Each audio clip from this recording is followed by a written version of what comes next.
Life एक सफर है, आत्मा का तीर्थ यात्रा। हम सब मुसाफिर हैं, शांति और मोक्ष के उस अंतिम मंजिल की तलाश में।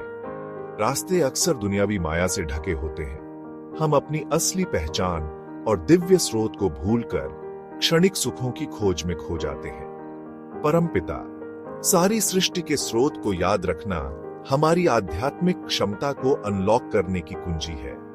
ये वो कंपास है जो हमें जीवन की भूल भुलैया में गाइड करता है। जब हमें अपनी असली पहचान याद आती है तो हम भौतिक दुनिया की सीमाओं से पार हो जाते हैं। ये याद सिर्फ दिमागी कसरत नहीं है, ये दिल की गहरी इच्छा है, परमात्मा से जुड़ने की तीव्र लालसा। इस निरंतर याद के जरिए ही हम अपने मन को शुद्ध करते हैं और सच्ची आजादी पाते हैं। हम कलयुग में रहते हैं, एक ऐसा युग जो अंधकार, अज्ञानता और आध्यात्मिक पतन से भरा है। दुनिया नकारात्मकता से सराबोर है। लालच, क्रोध और वासना जैसे अवगुण बड़े पैमाने पर फैले हुए हैं, जो हमें इच्छा और दुख के जाल में फंसाते हैं। इस माहौल में मन और आत्मा की शुद्धता बनाए रखना एक बड़ी चुनौती है।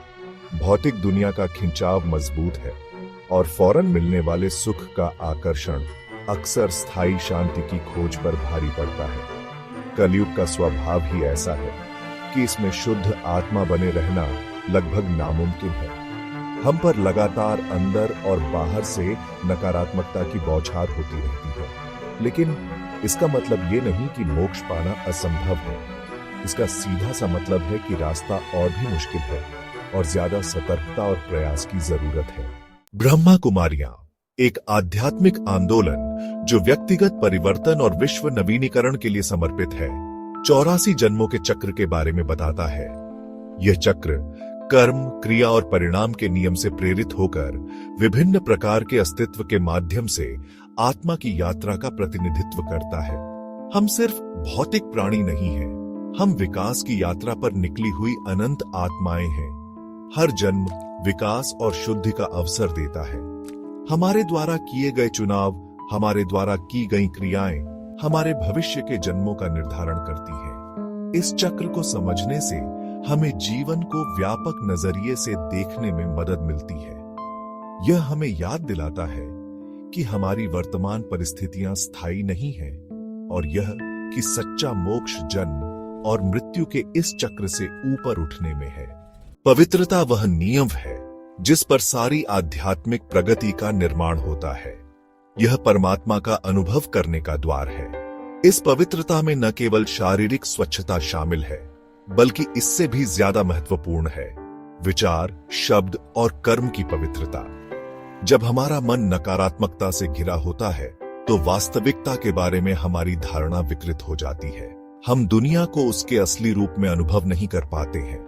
पवित्रता हमें चीजों को उनके वास्तविक रूप में देखने की अनुमति देती है, बिना हमारे अपने पूर्वाग्रहों और सीमाओं के। कलयुग में पवित्रता बनाए रखने के लिए निरंतर सतर्कता और प्रयास की आवश्यकता होती है।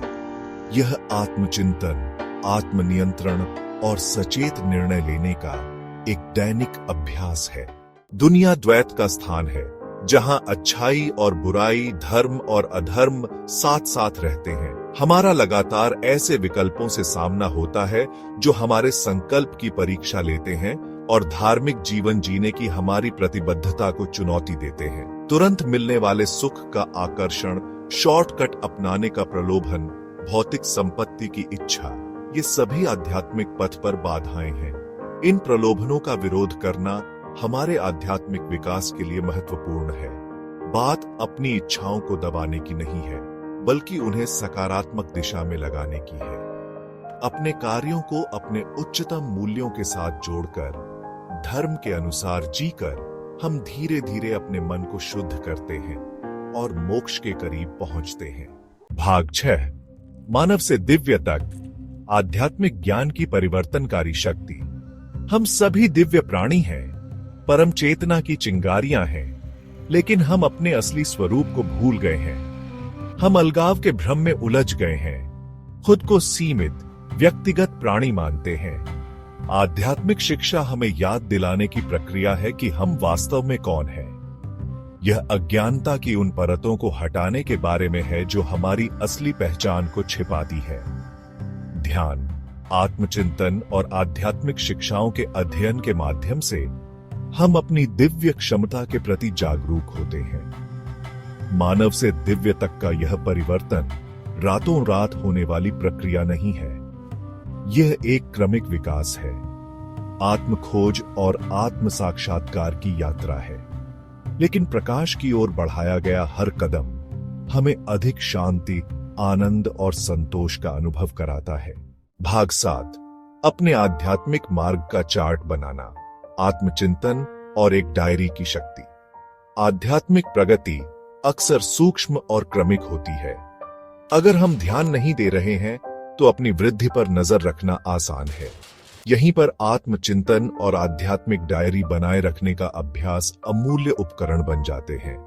अपने विचारों, शब्दों और कार्यों पर चिंतन करने के लिए समय निकालने से हमें उन क्षेत्रों की पहचान करने में मदद मिलती है जहां हम प्रगति कर रहे हैं और उन क्षेत्रों में जहां हमें सुधार करने की आवश्यकता है।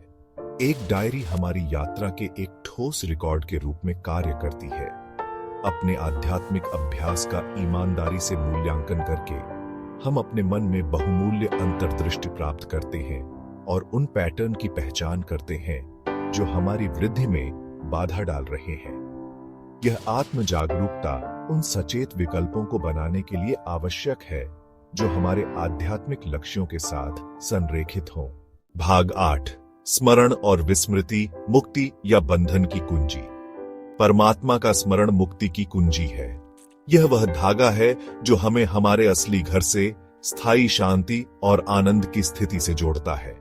इसके विपरीत विस्मृति हमारे दुखों का मूल कारण है।